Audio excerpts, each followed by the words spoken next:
अस्सलाम वालेकुम दोस्तों, आज का हमारा टॉपिक है स्टिचियोमेट्री। ठीक है, और इसको हम आज डिस्कस करेंगे और ये बहुत इंपॉर्टेंट टॉपिक है हमारा। और कभी हम कोई भी किसी भी लेवल पे हम केमिस्ट्री पढ़ रहे हैं, इस चीज़ को समझना, इसको इस पे प्रैक्टिस करना इसका हमारे लिए मस्ट है। ठीक है, किस तरीके से हम, या इसके अलावा भी इसको इस तरीके से कह सकते हैं कि हम किस तरीके से एटम्स को हम काउंट कर सकें। ठीक है, हमारा बेसिक मकसद क्या होता है कि हमको रिएक्टेंट ले रहे हैं, उसमें प्रोडक्ट कितना बन रहा है या कितना रिएक्टेंट हमें किस किस क्वांटिटी के हिसाब से लेना है। तो हम ग्राउंड लेवल पे जाके एटम को तो नहीं गिन सकते हमें, तो इसीलिए हम जो कैलकुलेशन करते हैं ऑन द बेसिस ऑफ स्टिचियोमेट्री करते हैं, ताकि हमारे पास कोई एरर ना आए, हमारा कोई रिएक्टेंट रह ना जाए, एक्सिस में रह जाए, या हमारा प्रोडक्ट कंप्लीट ना बन सके। इसको अवॉइड करने के लिए हम स्टिचियोमेट्री देखते हैं। स्टिचियोमेट्री क्या है? Nearly everything use in manufactured from chemicals, यानी कि soap, shampoos and conditioners, eight tracks and cloth, कुछ भी हम बना रहे हैं, मैन्युफैक्चर कर रहे हैं, उसमें स्टिचियोमेट्री का लाजमी हिस्सा रहता है। Obviously for the manufacturer to make a profit, the cost of making any of these items can not exceed the money of money paid for them. सही है, क्योंकि हम इंडस्ट्री में काम कर रहे हैं, इंडस्ट्री में हम कोई मैन्युफैक्चरिंग कर रहे हैं, तो हम चाहते हैं कि हमारा प्रॉफिट ज्यादा हो, हमारी कॉस्ट कम से कम हो। तो वो कब होगी? जब हमारे पास कोई भी मटेरियल या कोई भी केमिकल है वो एक्सेस में हम ना ले लें, बिल्कुल उतना ही लें जितना रिक्वायर्ड है, उसके लिए हमें स्टिचियोमेट्री रिक्वायर्ड होगी। Therefore the chemical process used in manufacturing must be carried out economically, that is where balance chemical equation help. ये मैंने अभी आपको बताया। Equations are the recipes that tell chemists that amount of reactants to mix and what amount of product to expect. You can determine the quantities of reactants and products in the chemical reaction from the balance equation. ठीक है ना? ये जिस तरीके से हम कोई खाना बना रहे होते हैं, तो उसमें हम ये देखते हैं कि 2 स्पून आप ये डाल दें, 3 स्पून आप फलानी चीज डाल दें, इस तरीके से हम एक रेसिपी तैयार करते हैं। उसी तरीके से केमिस्ट के लिए जो उसकी इक्वेशन है, उसकी जो स्टिचियोमेट्री है, ये उसके लिए रेसिपी है कि कितनी अमाउंट में, कितने मोल्स या कितनी ग्राम में हमने चीज लेनी है, कितनी रिक्वायर्ड है, उसी हिसाब से हमने लेना है। और वो हम किसकी मदद से देखते हैं? बैलेंस केमिकल इक्वेशन की मदद से देखते हैं। When you know the quantity of one substance in a reaction, you can calculate the quantity of any other substance consumed or created in the reaction. इसके लिए जरूरी नहीं कि आप हर एक के ऊपर काम करो, नहीं, आप एक सब्सटेंस के ऊपर, एक रिएजेंट के ऊपर काम करें और उससे हमें आइडिया हो जाएगा कि हमारे दीगर जो रिएजेंट्स हैं उतने वो कितने रिक्वायर्ड है और जो प्रोडक्ट बनेगा वो कितना बन सकता है। या हमें जितना प्रोडक्ट रिक्वायर्ड है उस हिसाब से हम बाकी जो केमिकल रिएक्शंस हैं या केमिकल रिएजेंट्स हैं उनको हम ले सकते हैं। Quantity usually means the amount of substances expressed in grams और moles, but quantity could just as well be in liters, tons और molecules। यानी किसी भी चीज में हम उसको देख सकते हैं, ग्राम में ले सकते हैं या कैलकुलेट कर सकते हैं, मोल्स में कर सकते हैं, लीटर्स में कर सकते हैं, टन्स में कर सकते हैं, या मॉलिक्यूल्स में भी कर सकते हैं। The calculation of quantities in chemical reactions is a substance of chemistry called stoichiometry. ये कैलकुलेशन जो क्वांटिटीज की है, ये आपकी स्टिचियोमेट्री कहलाती है। Calculations using balance equations are called stoichiometric calculations. For a chemist stoichiometry is a form of book keeping. अच्छा, ये एक बड़ी काम की बात बोल दी है कि इसके लिए जो हम कैलकुलेशंस करते हैं वो स्टिचियोमेट्रिक कैलकुलेशन कहलाते हैं। और stoichiometry is like a book keeping, यानी कि हम बुक कीपिंग में क्या करते हैं, हम जैसे कोई हम काम कर रहे हैं उसको हम राइट डाउन करते हैं किसी भी बुक के अंदर, उस तरीके से केमिस्ट के लिए ये आपकी बुक कीपिंग है। अच्छा, इंटरप्रेटिंग केमिकल इक्वेशन, किस तरीके से हम इंटरप्रेट करते हैं, पढ़ते हैं किस तरीके से हम केमिकल रिएक्शंस को, इक्वेशंस को, वो हम देख लेते हैं। As you may recall, ammonia is widely use as a fertiliser. Ammonia is produce industrially by the reaction of nitrogen with hydrogen. Ammonia हम फर्टिलाइजर्स के लिए इस्तेमाल करते हैं, उसके लिए बनाते हैं। उसके लिए जो हम इक्वेशन इस्तेमाल करते हैं, रिएक्शन लेते हैं, वो नाइट्रोजन गैस में लेते हैं, हाइड्रोजन गैस में लेते हैं। इन द प्रोडक्ट हमारे पास अमोनिया गैस बन जाती है। What kinds of information can be drive from this equation? क्या मालूमात हो रही है, देख लेते हैं। Do you see that mass and atoms are conserved in this chemical reaction? Mass and atoms are conserved in every chem. यानी यहाँ पर मास जो है हमारे पास कंजर्व्ड है। फॉर एग्जाम्पल, हम जितना मास रिएक्टेंट पे ले रहे हैं, प्रोडक्ट भी हमारा उतना ही बन रहा है। अगर हम दोनों को सम करें, इंडियन जो प्रोडक्ट बन रहा है वो भी उतना ही बन रहा है हमारे पास। The mass of the reactant equal the mass of the product. ये बात मैंने बताई आपको। The number of atoms of each reactant equal the number of atoms of the reactants in the product. Even के नंबर ऑफ एटम्स जो होंगे वो भी, अगर आप एटम लेवल पे जाएं, वो भी सेम अमाउंट के होंगे, ना ज्यादा एक ना एक कम। Unlike mass and atoms, however molecules formula units, moles and volumes of gases will not necessarily be conserved although they may be. अच्छा, मास और एटम के अलावा अगर हम देखें मॉलिक्यूल्स या फॉर्मूला यूनिट्स या मोल्स या वॉल्यूम, ये सब चीजें जो है जरूरी नहीं कि कंजर्व रहें, क्योंकि उनको हम अलग पैमाने पे देखते हैं, ठीक है, बट सेम भी हो सकते हैं. Only mass and atoms are conserve in every chemical reaction.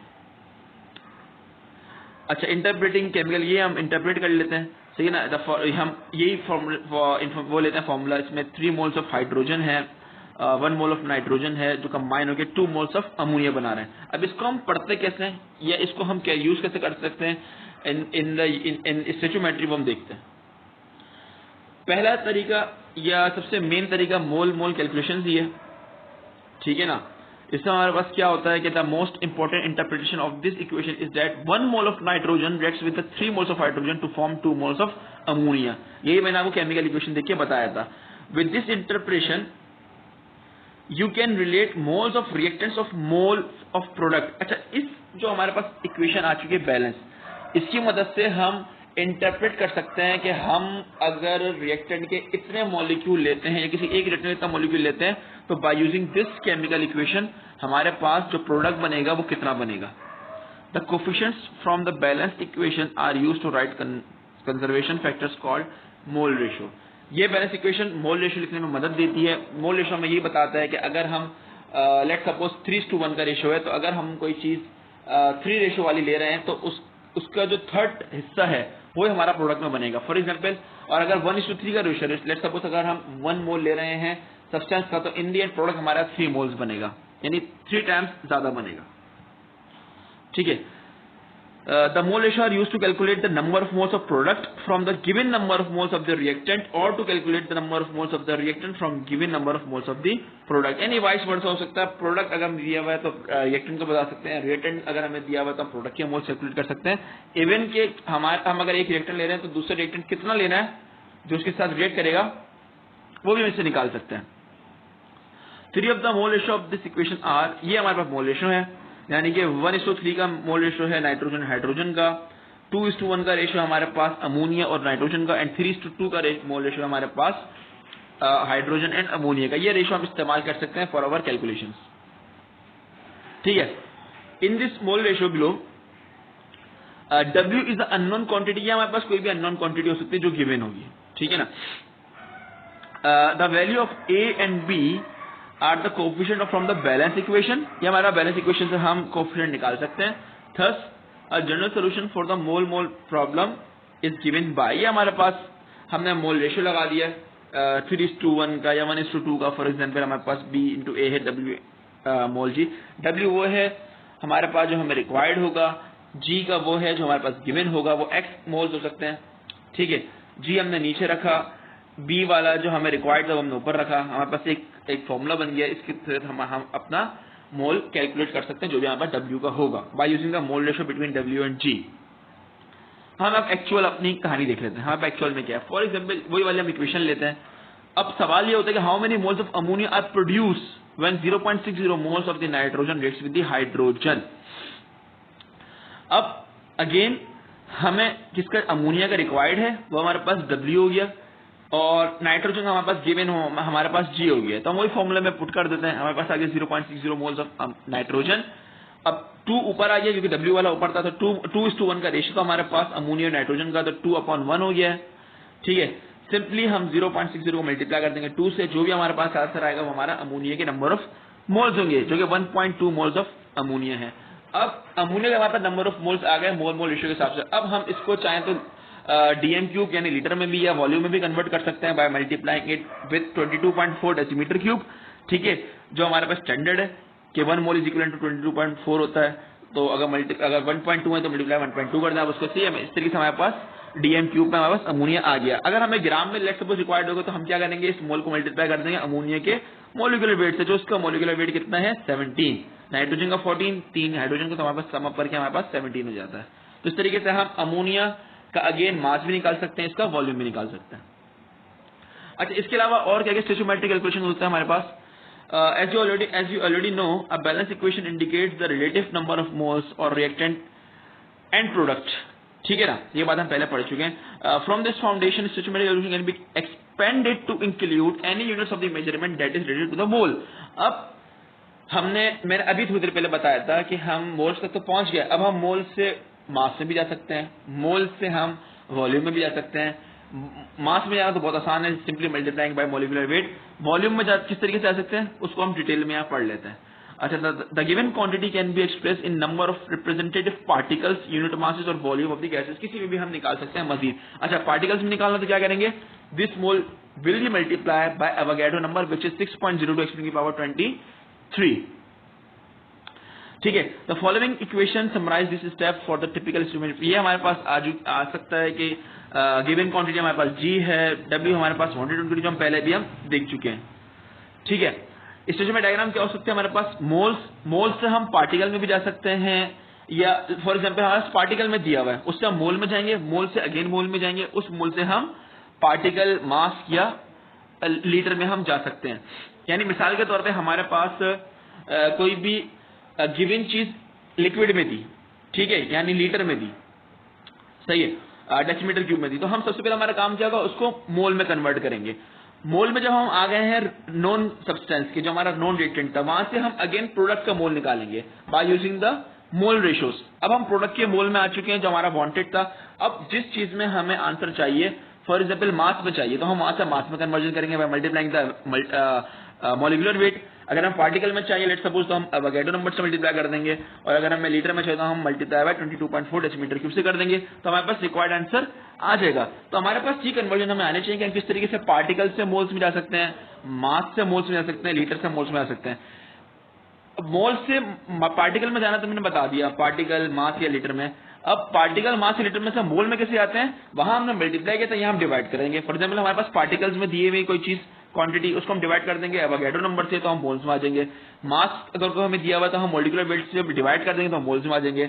और अगर हमें कोई चीज लीटर में दी हुई है तो हम 22.4 से डिवाइड करेंगे तो हम मोल्स में आ जाएंगे। तो हमें मोल्स में जाना है तो डिवाइड करेंगे, मोल्स से आगे जाना है तो मल्टीप्लाई करेंगे। ये हमारी मेन थीम है स्टोइकोमेट्रिक डायग्राम, जिसको हम फॉलो करते हैं फॉर एवरी स्टोइकोमेट्रिक इक्वेशंस और कैलकुलेशंस। तो ये हमने जहन में रखनी है और ये चीज हमने समझनी है। अच्छा, using the ammonia reactions calculation equation determine the number of liters of the ammonia that can be produced from 5 gram of nitrogen. अब हमें ग्राम में दिया हुआ है, हमने लीटर में निकालना है, सही है। वही हमने मोल रेशियो इस्तेमाल करना है 1:, किसका हमने किस चीज का रिक्वायर्ड है, नंबर ऑफ लीटर अमोनिया, हमें अमोनिया का रिक्वायर्ड है लीटर, ठीक है, और हमें ग्राम दिया नाइट्रोजन का। अमोनिया और नाइट्रोजन में क्या वो है वो हम देख लेते हैं, ठीक है। तो हम ये जानते हैं कि 5 ग्राम जो है अमोनिया का हमें था, हमें जो किसमें जाना है, मोल्स में जाना है। तो हम 5 ग्राम को डिवाइड कर देंगे किससे, नाइट्रोजन के मॉलिक्यूलर वेट से, जो कि उसका 28 था। तो हमने 5 को डिवाइड कर दिया 28 से, ठीक है, हमारे पास मोल्स आ जाएंगे। जो भी आंसर आएगा मोल्स आ जाएगा। वो मोल मल्टीप्लाई हो रहा है किससे, मोल रेशियो से। हमें जाना किसमें, अमोनिया में जाना, तो अमोनिया हमारे पास ऊपर होगा।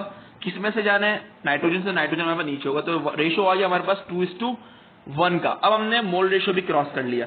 अब हम मोल किसके आ चुके हैं, अमोनिया के मोल्स में एंटर हो चुके हैं, क्योंकि हमने मोल रेशियो का फैक्टर लगा चुके हैं। अब हमने जाना किसमें, लीटर में जाना है। लीटर में जाना है तो मल्टीप्लाई किससे करेंगे, 22.4 से मल्टीप्लाई करेंगे। तो हमारे पास जो भी आंसर आएगा वो हमारे पास आएगा अमोनिया का in the form of litre या in the form of decimetre cube, ठीक है।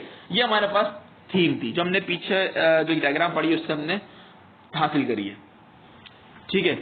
If the law of conservation of mass is true, how is it possible to make 30.6 gram of ammonia from only 5.4 gram of the hydrogen? अच्छा, ये बड़ा अच्छा interesting सवाल है, ठीक है। हम किस तरीके से 30 ग्राम इसका अमोनिया का फाइंड आउट कर सकते हैं by using the 5.40 gram of the hydrogen. इसका सबसे जबरदस्त जवाब ये है कि हमने स्टोइकोमेट्रिक इक्वेशन लगाई है। हमने देखना है कि कितने मॉलिक्यूल इसके हिट करेंगे, कोलाइड करेंगे अमोनिया के मॉलिक्यूल प्रोड्यूस करने के लिए। हमने ये चीज देखनी होती है कि हाइड्रोजन के मॉलिक्यूल कितने यूटिलाइज हो रहे हैं एज कम्पेयर टू नाइट्रोजन, ठीक है, जो कि 3 टाइम्स हो रहे हैं। और इसके अलावा एक और चीज जो फैक्टर हमारे पास यहाँ आता है वो आता है मॉलिक्यूलर वेट का, कि मॉलिक्यूलर वेट हाइड्रोजन का जस्ट 1 है जबकि अमोनिया का 17 है, ठीक है।